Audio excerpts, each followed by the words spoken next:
Hi, welcome to Let's Talk Bonds.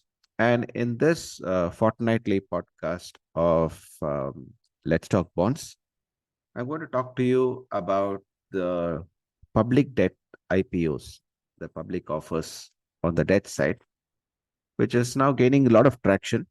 And more issuers are accessing the public debt market to raise funds for their activities. And this is a very good sign for retail investors as they have a larger alternative to traditional fixed income investments. And public debt issues largely come with a lot of information, transparency in pricing, and a very easy interface to invest in, similar to equities. But it's even better than investing in equities because there is absolutely no issues for anybody to access this market. All they need is a demat account, and the payment can be made through an UPI. I'm Arjun Patsarthi, founder INR Bonds, and in this Let's Talk Bonds, the fortnightly podcast of INR Bonds, where we take you through all the main things that are happening in the debt market, largely for consumption from investors and financial advisors, wealth managers, and other intermediaries, so that they can give the best solutions for fixed income for their clients. And if investors too can take the best investment decisions for their portfolios. Before we start, we just highlighting the risk of investing in bonds. Bonds carry price risk. Interest rates can go up and down. They carry credit risk. There is potential for default, and there is liquidity risk that may not able to sell the bonds at the right price at the right time. So these are three main risks the investors have to be aware of before investing in bonds. Please read the terms and conditions of our platform and before transacting through our platform. And financial advisors looking to invest in bonds for their clients, best place is the partner portal, INR Bonds. Log into INR Bonds, see the best bonds on offer, most information, transparency, and the best investment process for your clients.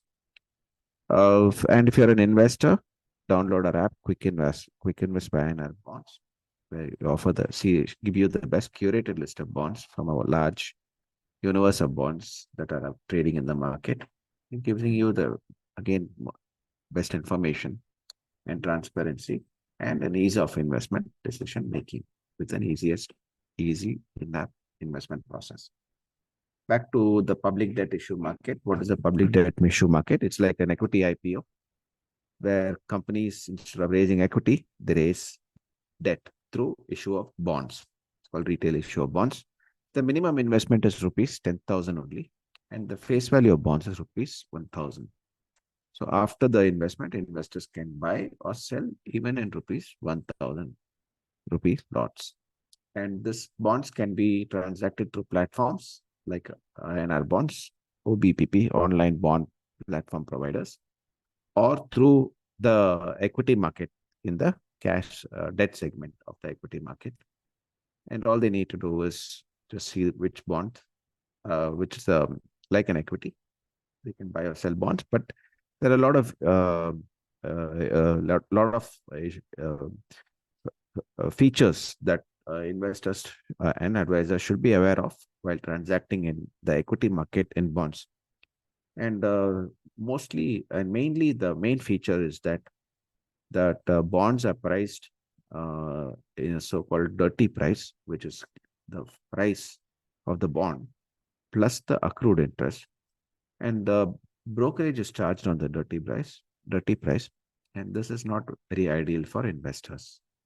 They must understand that they're paying a much larger cost of transacting in bonds. So if investors do want to transact in the equity market, best is to go for platforms that offer fixed price transactions, not based on the volume of transaction. And coming back on the public debt issue side, so we are seeing in the last few months, we have seen many public debt issues that have come about. The latest one was rupees 1,000 crore public debt issue by Credit Grameen. Credit Grameen, the microfinance company that is seeing very strong traction in its business. Equity is at record highs, and they have been gaining good visibility in the market.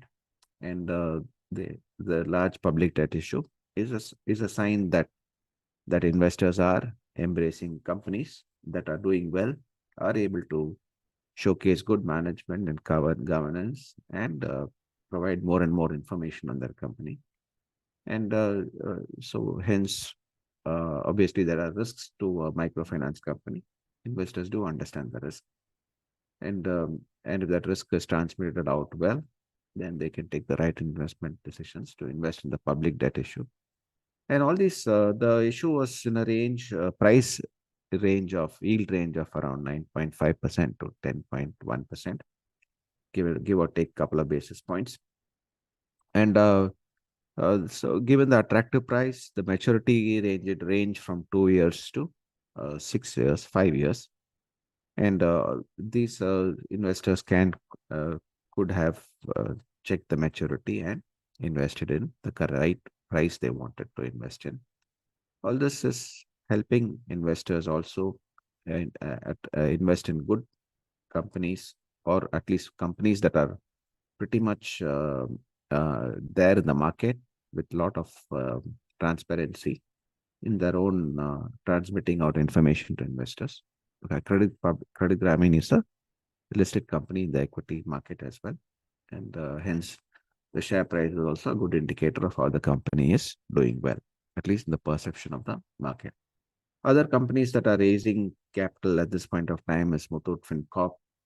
You have a home finance company that is coming out, and another lower rated company. Earlier, we saw Vivriti raising money through public debt issue.